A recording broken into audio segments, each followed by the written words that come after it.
Welcome to another video in the series Learnings from the Newspaper. In this video, we will look at the concept return on equity.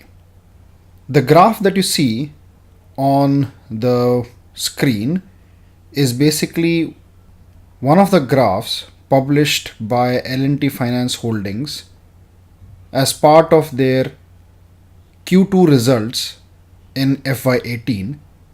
This was published on 27th October 2017 in the Economic Times. So let us first understand this graph. So basically on the x-axis, which is this one here, the various quarters are mentioned. On the y-axis, which is this one here, basically ROE or return on equity is mentioned. Now there are two lines, as you can see. The one in amber color represents FY17, whereas the one here in blue color represents FY18. Now what is FY18 and FY17? So FY represents fiscal or financial year.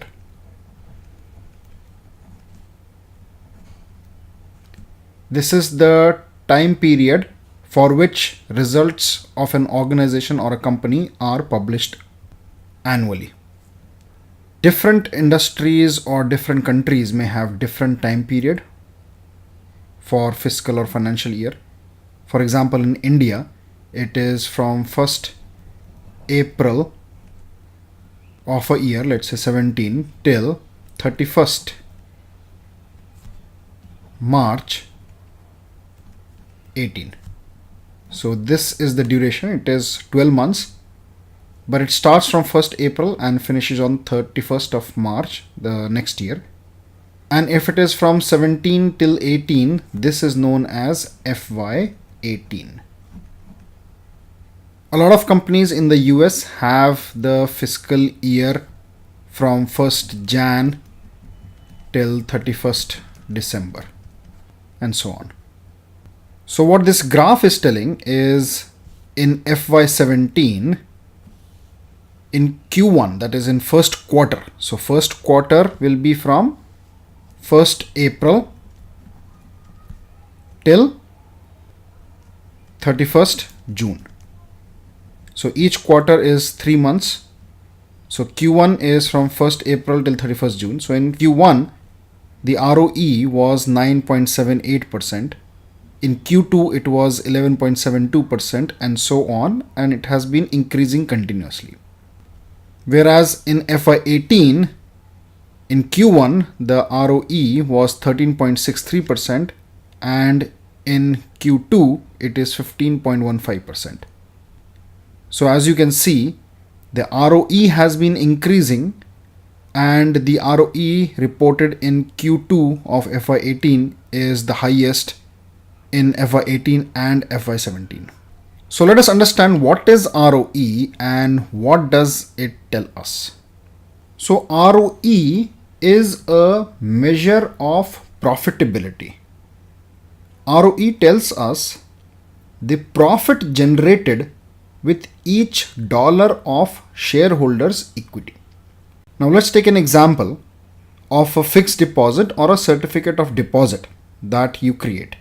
So let's say you go into a bank and create a fixed deposit or a certificate of deposit where you are getting 8% return from the bank. So what this means, 8% return means that out of every 100 rupees or dollars that you are giving to the bank or investing, you are getting 8 rupees as the return or $8 as the return. Similarly, ROE tells us the dollars or rupees generated for every dollar or rupee of shareholders' equity. So let us look at the formula. So ROE is equal to the net income divided by shareholders' equity.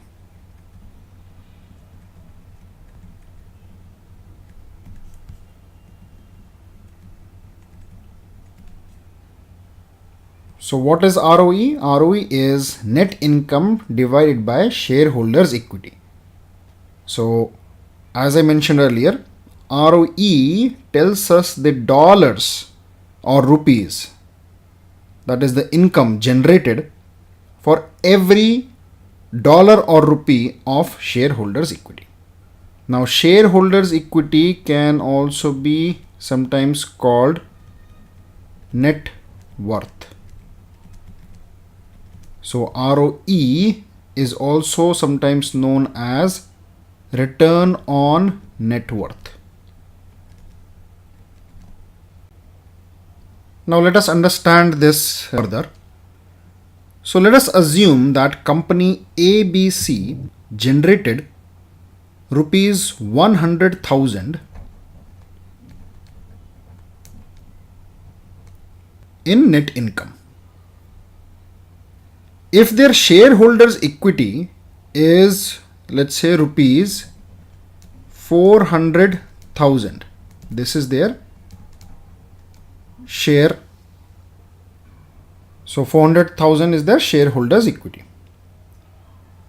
So in this case, ROE will be equal to net income divided by shareholders' equity. So 100,000 divided by 400,000. So this becomes 1 divided by 4, which is also equal to 0.25. And in percentage terms, this becomes 25%. So this company's ROE is 25%. That means for every 100 rupees of shareholders' equity, it generates a net income of 25 rupees. Now, as you can see here, the ROE is continuously increasing for this organization.